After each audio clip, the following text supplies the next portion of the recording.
ಇನ್ನು ಬಹಳ ಮುಖ್ಯವಾಗಿ ರಾಜ್ಯದಲ್ಲಿ ಒಂದು ಚರ್ಚೆಗೆ ವಿಚಾರ ಅಂತಂದರೆ ಇದೇ ಈ ಒಂದು ಪ್ರಕರಣ. ರಾಜ್ಯದಲ್ಲಿ ಕಿಚ್ಚು ಹಚ್ತಾ ಇರುವಂಥದ್ದು ಅಧೀಕ್ಷಕ ಆತ್ಮಹತ್ಯೆ ಪ್ರಕರಣ. ಸೊ ಕಾಂಗ್ರೆಸ್ ನಾಯಕರ ವಿರುದ್ಧ ಕಮಲ ಕಲಿಗಳು ಈಗ ಆಕ್ರೋಶವನ್ನು ಹೊರಹಾಕ್ತಾ ಇರುವಂಥದ್ದು. ಸುದ್ದಿಗೋಷ್ಠಿ ನಡೆಸಿ ಸರ್ಕಾರದ ವಿರುದ್ಧ ಆಕ್ರೋಶವನ್ನು ಹೊರಹಾಕಿದ್ದಾರೆ. ಬಿಜೆಪಿ ಕಾಲದ ಪ್ರಕರಣದ ಕಾಂಗ್ರೆಸ್ ನಡವಳಿಕೆ ಪ್ರಸ್ತಾಪ, ಈ ರೀತಿಯ ಪ್ರಸ್ತಾಪವನ್ನು ಮಾಡಿರುವಂಥದ್ದು.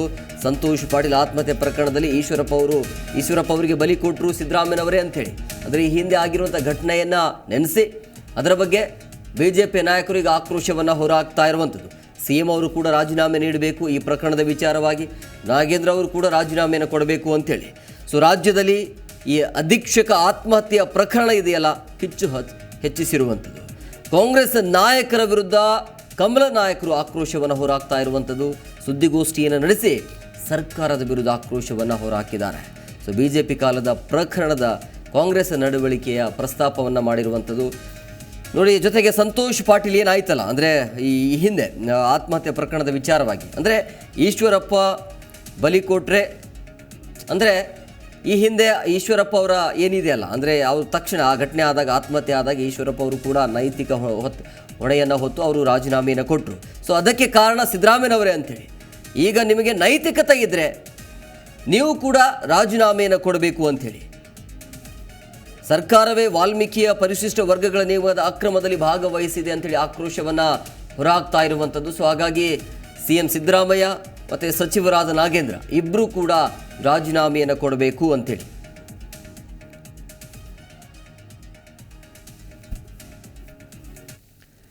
ಸೊ ಈ ಒಂದು ಅಧೀಕ್ಷಕ ಆತ್ಮಹತ್ಯೆಯ ಪ್ರಕರಣಕ್ಕೆ ಸಂಬಂಧಪಟ್ಟಂತೆ, ಅಂದರೆ ಈ ಒಂದು ವಾಲ್ಮೀಕಿಯ ನಿಗಮದ ಪ್ರಕರಣ ಏನಿದೆಯಲ್ಲ, ಅಲ್ಲಿ ಆಗಿರುವಂಥ ಹಗರಣ ಇದೆಯಲ್ಲ, ದೊಡ್ಡ ಮಟ್ಟದಲ್ಲಿ ಆಗಿರುವಂಥ ಹಗರಣ ಅದು.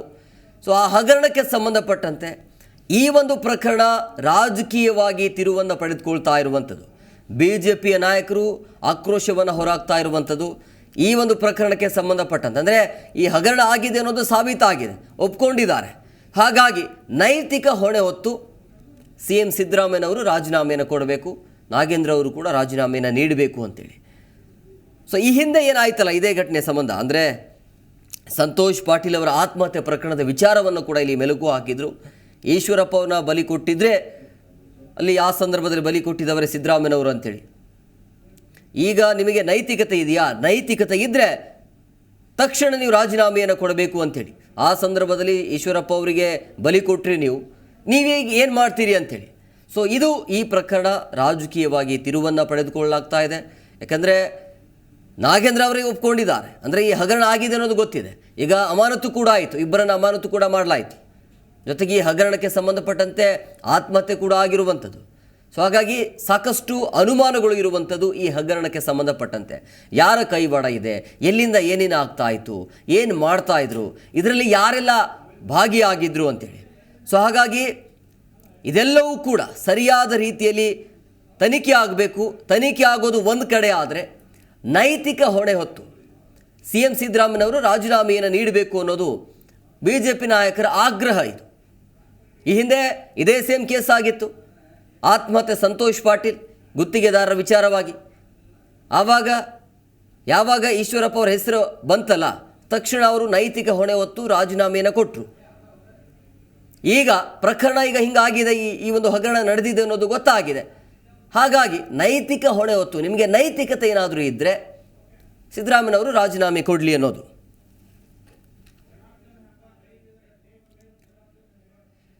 ಈ ಬಗ್ಗೆ ಮತ್ತಷ್ಟು ಮಾಹಿತಿ ನೀಡ್ತಾರೆ ನಮ್ಮ ಪ್ರತಿನಿಧಿ ಜನಾರ್ದನ್ ಹೆಬ್ಬಾರ್, ನೇರ ಸಂಪರ್ಕದಲ್ಲಿದ್ದಾರೆ.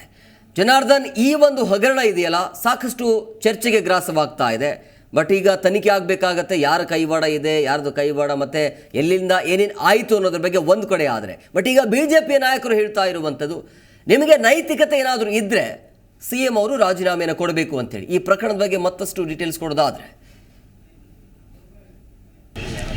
ಕುಮಾರ್, ಈ ವಿಚಾರದಲ್ಲಿ BJP ಬಹಳ ಆಕ್ರೋಶವನ್ನು ವ್ಯಕ್ತಪಡಿಸ್ತಾ ಇದೆ ರಾಜ್ಯ ಸರ್ಕಾರದ ವಿರುದ್ಧ. ಕಾರಣ ಏನಂತಂದರೆ, ಹಿಂದೆ ಇದೇ ರೀತಿಯ ಘಟನೆ ನಡೆದಿತ್ತು. ಒಬ್ಬ ಗುತ್ತಿಗೆದಾರ ಆತ್ಮಹತ್ಯೆಯನ್ನು ಮಾಡಿಕೊಂಡಿದ್ದ. ಆವಾಗ ಈಶ್ವರಪ್ಪನವರು ರಾಜೀನಾಮೆಯನ್ನು ಕೊಡಬೇಕಾದಂಥ ಪರಿಸ್ಥಿತಿ ಬಂತು. ಆದರೆ ಅದಕ್ಕೆ ಅಷ್ಟು ಉಗ್ರವಾದಂಥ ಹೋರಾಟವನ್ನು ಕಾಂಗ್ರೆಸ್ ಆವಾಗ ವಿಪಕ್ಷದಲ್ಲಿದ್ದಂಥ ಸಂದರ್ಭದಲ್ಲಿ ಮಾಡಿತ್ತು. ಪ್ರತಿನಿತ್ಯವಾಗಿ ಇಡೀ ರಾಜ್ಯಾದ್ಯಂತ ಹೋರಾಟವನ್ನು ಮಾಡಿ ಸರ್ಕಾರದ ಮೇಲೆ ಅತ್ಯಂತ ಹೆಚ್ಚು ಒತ್ತಡವನ್ನು ಹೇರಿತ್ತು. ಆ ಒಂದು ದಿಸೆಯಲ್ಲಿ ಅನಿವಾರ್ಯವಾಗಿ BJP ಕೊನೆಗೆ ಈಶ್ವರಪ್ಪನವರ ರಾಜೀನಾಮೆಯನ್ನು ಪಡ್ಕೊಳ್ಳುವಂಥ ಪರಿಸ್ಥಿತಿ ಬಂದಿತ್ತು. ಆದರೆ ಇವತ್ತು ಈ ಘಟನೆ ನಡೆದು 2-3 ದಿನ ಆದ ನಂತರದಲ್ಲೂ ಸಹಿತ ರಾಜ್ಯ ಸರ್ಕಾರವನ್ನು ಹಿಡಿದಿಡುವಲ್ಲಿ ಅಥವಾ ಕಟ್ಟಿ ಹಾಕುವಲ್ಲಿ BJPಗೆ ಅಷ್ಟು ಸಾಧ್ಯವಾಗಿಲ್ಲ. ಕೇವಲ ಪ್ರೆಸ್ ಮೀಟ್ ಮಾಡ್ತಾ ಇದ್ದಾರೆ, ಹೇಳಿಕೆಗಳನ್ನು ಕೊಡ್ತಾ ಇದ್ದಾರೆ. ಆದಾಗ್ಯೂ ಸಹಿತ ಉಗ್ರವಾದಂಥ ಹೋರಾಟವನ್ನು ಮಾಡಿ ರಾಜ್ಯ ಸರ್ಕಾರಕ್ಕೆ ಅನಿವಾರ್ಯ ಅನ್ನುವಂಥ ಪರಿಸ್ಥಿತಿಯನ್ನು ತಡೆದೊಡ್ಡುವಲ್ಲಿ BJP ಅಷ್ಟು ಮಟ್ಟಿಗೆ ಸಫಲ ಆಗಿಲ್ಲ. ಮುಂದಿನ ದಿನದಲ್ಲಿ ಈ ಬಗ್ಗೆ ಹೋರಾಟವನ್ನು ರೂಪಿಸ್ತೀವಿ ಅನ್ನೋ ಮಾತನ್ನು ಹೇಳ್ತಾ ಇದ್ದಾರೆ. ಆದರೆ ಸದ್ಯಕ್ಕೆ BJP ಹೇಳ್ತಾ ಇರೋದು, ಹಿಂದೆ ಹೇಗೆ ಈಶ್ವರಪ್ಪನವರು ರಾಜೀನಾಮೆಯನ್ನು ಕೊಟ್ಟಿದ್ರು, ಈಗ ಅದೇ ರೀತಿ ಸಚಿವ ನಾಗೇಂದ್ರ ಅವರು ರಾಜೀನಾಮೆ ಕೊಡಬೇಕು. ಅಷ್ಟು ಮಾತ್ರ ಅಲ್ಲ, ಸ್ವತಃ ಮುಖ್ಯಮಂತ್ರಿಗಳೇ ಇಲ್ಲಿ ರಾಜೀನಾಮೆ ಕೊಡಬೇಕಾದಂಥ ಪರಿಸ್ಥಿತಿ ಇದೆ. ಕಾರಣ ಏನು ಅಂತಂದರೆ, ಇಲ್ಲಿ ಇನ್ನೊಂದು ಉಪಖಾತೆಯನ್ನು ತೆರೆದಿದ್ದಾರೆ. ಆ ರೀತಿ ತೆರಲಿಕ್ಕೆ FD ಪರ್ಮಿಷನ್ ಬೇಕಾಗುತ್ತೆ. ಪರವಾನಗಿ ಇಲ್ಲದೇ ಆ ರೀತಿ ಖಾತೆಯನ್ನು ತೆರೆಯೋದಕ್ಕೆ, ಅಕೌಂಟನ್ನು ಓಪನ್ ಮಾಡೋದಕ್ಕೆ ಯಾವುದೇ ರೀತಿಯಲ್ಲೂ ಕೂಡ ಸಾಧ್ಯ ಇಲ್ಲ. ಇದೆಲ್ಲವೂ ಕೂಡ ಮುಖ್ಯಮಂತ್ರಿಗಳ ಗಮನದಲ್ಲಿದ್ದೇ ಆಗಿರುತ್ತೆ. 187 ಕೋಟಿ ರೂಪಾಯಿನ ಅವ್ಯವಹಾರ ಇಲ್ಲಿ ನಡೀತಾ ಇದೆ ಅಂದರೆ ಕೇವಲ ಇದು ಒಬ್ಬರಿಂದ ಮಾತ್ರ ಸಾಧ್ಯ ಆಗಿರೋದಲ್ಲ, ಕೇವಲ ಸಚಿವರಿಂದ ಮಾತ್ರ ಅಲ್ಲ, ಮುಖ್ಯಮಂತ್ರಿಗಳು ಕೂಡ ಇದರಲ್ಲಿ ಶಾಮೀಲಾಗಿದ್ದಾರೆ. ಕೆಲವೊಂದು ಸಂದರ್ಭದಲ್ಲಿ BJP ಆರೋಪ ಮಾಡಿದೆ, ಇಡೀ ಸಂಪುಟವೇ ಇದರಲ್ಲಿ ಹೊಣೆ ಹೊತ್ಕೊಂಡಿದೆ, ಇಡೀ ಸಂಪುಟವೇ ಇದರಲ್ಲಿ ಜವಾಬ್ದಾರಿ, ಪಾಲುದಾರ. ಆ ಕಾರಣಕ್ಕಾಗಿ ಮುಖ್ಯಮಂತ್ರಿಗಳು ಮೊದಲು ರಾಜೀನಾಮೆಯನ್ನು ಕೊಡಬೇಕು, ಸಚಿವ ನಾಗೇಂದ್ರ ಅವರ ರಾಜೀನಾಮೆಯನ್ನು ಕೂಡ ಪಡ್ಕೋಬೇಕು ಅನ್ನೋಂಥ ಆಗ್ರಹವನ್ನು ಮಾಡ್ತಾ ಇದೆ. ಇಲ್ಲಿ ಅಧಿಕಾರಿ ಆತ್ಮಹತ್ಯೆ ಮಾಡ್ಕೊಳ್ಳೋಂಥ ಸಂದರ್ಭದಲ್ಲಿ ಅದಕ್ಕೆ ಮುಂಚಿತವಾಗಿ ಸ್ಪಷ್ಟವಾಗಿ ಬರೆದು ಹೋಗಿದ್ದಾರೆ, ಎಲ್ಲೆಲ್ಲಿ ವ್ಯವಹಾರ ಆಗ್ತಾ ಇದೆ, ಯಾವ ರೀತಿ ನಡೀತಾ ಇದೆ, ಇದಕ್ಕೆ ಕಾರಣ ಏನು, ಎಲ್ಲವನ್ನು ಕೂಡ ಇವರು ಉಲ್ಲೇಖಿಸಿದ್ದಾರೆ. ಹಾಗಾಗಿ ಅದರ ಆಧಾರದ ಮೇಲೆ FIR ಅನ್ನು ದಾಖಲಿಸಬೇಕಾಗಿತ್ತು. ಇಲ್ಲಿ ಕೇವಲ ಉಳಿದಂಥ ಅಧಿಕಾರಿಗಳನ್ನು ಟಾರ್ಗೆಟ್ ಮಾಡಿ ಪ್ರಕರಣವನ್ನು ಮುಚ್ಚಿ ಹಾಕುವಂತಹ ಕೆಲಸವನ್ನು ರಾಜ್ಯ ಸರ್ಕಾರ ಮಾಡ್ತಾ ಇದೆ. FIRನಲ್ಲಿ ಸಚಿವರ ಹೆಸರನ್ನೇ ಉಲ್ಲೇಖಿಸಿಲ್ಲ. CIDಗೆ ಈ ಪ್ರಕರಣವನ್ನು ತನಿಖೆಗೆ ವಹಿಸಿ ಪ್ರಕರಣವನ್ನು ಮುಚ್ಚಿ ಹಾಕುವಂಥ ಪ್ಲ್ಯಾನ್ ಇಲ್ಲಿ ಸರ್ಕಾರ ಮಾಡ್ತಾ ಇದೆ. ಹಾಗಾಗಿ ಈ ಪ್ರಕರಣದ ಸತ್ಯಾಸತ್ಯತೆ ಏನಿದೆ ಹೊರಗೆ ಬರಬೇಕು ಅಂದರೆ CBIಗೆ ಈ ಪ್ರಕರಣವನ್ನು ವಹಿಸಬೇಕು. ಆಗ ಮಾತ್ರ ಸಾಧ್ಯ ಆಗುತ್ತೆ. ಇಲ್ಲದಿದ್ದರೆ ರಾಜ್ಯ ಸರ್ಕಾರ ಇದರಲ್ಲಿ ಟ್ಯಾಂಪರಿಂಗ್ ಮಾಡಬಹುದು, ಇರುವಂಥ ಸಾಕ್ಷ್ಯಾಧಾರಗಳನ್ನು ನಾಶಪಡಿಸಬಹುದು, ಎಲ್ಲ ಕೃತ್ಯಗಳನ್ನು ಕೂಡ ಮಾಡಬಹುದು. ಸಚಿವ ಸ್ಥಾನದಲ್ಲಿ ಅವರು ಮುಂದುವರೆದರೆ ಇಂತಹ ಘಟನೆಗಳು ಕೂಡ ನಡೀಲಿಕ್ಕೆ ಅವಕಾಶ ಆಗುತ್ತೆ. ಎಲ್ಲ ಸಾಕ್ಷ್ಯವನ್ನು ನಾಶ ಮಾಡಿ, ಹಾಗೆ ಪ್ರಕರಣದಲ್ಲಿ ಏನೂ ಕೂಡ ಸಾಕ್ಷ್ಯಾಧಾರ ಇಲ್ಲದಂತೆ ಮಾಡಿ, ಸಚಿವರು ಏನೂ ತಪ್ಪೇ ಮಾಡಿಲ್ಲ ಅನ್ನುವಂಥ ಪರಿಸ್ಥಿತಿಯೂ ಕೂಡ ಬರುವಂಥ ಸಾಧ್ಯತೆ ಇರುತ್ತೆ. ಮೊದಲು ಇವರು ತನಿಖೆಯನ್ನು CBIಗೆ ವಹಿಸಲಿ, ಅದಕ್ಕೂ ಮುಂಚಿತವಾಗಿ ಇವರೆಲ್ಲರೂ ಕೂಡ ರಾಜೀನಾಮೆ ಕೊಡಲಿ, ಮುಖ್ಯಮಂತ್ರಿಗಳೇ ಇದರಲ್ಲಿ ಜವಾಬ್ದಾರಿಯನ್ನು ಹೊತ್ತುಕೊಳ್ಳಿ ಅನ್ನೋಂಥ ಆಗ್ರಹವನ್ನು BJP ಮಾಡಿದೆ. ಇವತ್ತು ಕಾರಜೋಳ ಅವರು ಕೂಡ ಮಾತಾಡ್ತಾ ಹೇಳಿದ್ರಿ, ಸರ್ಕಾರ ಮೊದಲಿನಿಂದಲೂ ಸಹಿತ ದಲಿತರಿಗೆ ಅನ್ಯಾಯವನ್ನು ಮಾಡ್ತಾನೇ ಬಂದಿದೆ.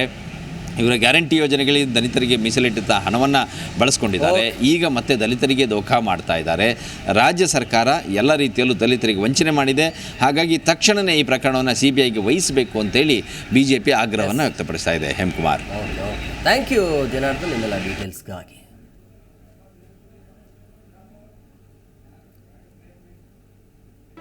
ಜಿ ಕನ್ನಡ ನ್ಯೂಸ್ ಈಗ ನಿಮ್ಮ ಮನೆಯಲ್ಲೇ ನೋಡಿ. ಎಲ್ಲ ಕೇಬಲ್ಗಳಲ್ಲಿ ಈಗ ಲಭ್ಯ. Sun Direct 292, Jio TV 1334, U Digital 162, City Cable 51, GTPL 17, Abhishek Cables 821, Rock Line Telecommunication 51, Shri Basaveshwara number 60, Vinayaka Digital number 53, In Digital number 896ರಲ್ಲಿ. ನಿಮ್ಮಿಸ್ತದ ಜಿ ಕನ್ನಡ ನ್ಯೂಸ್ ನೋಡಿ ಆನಂದಿಸಿ.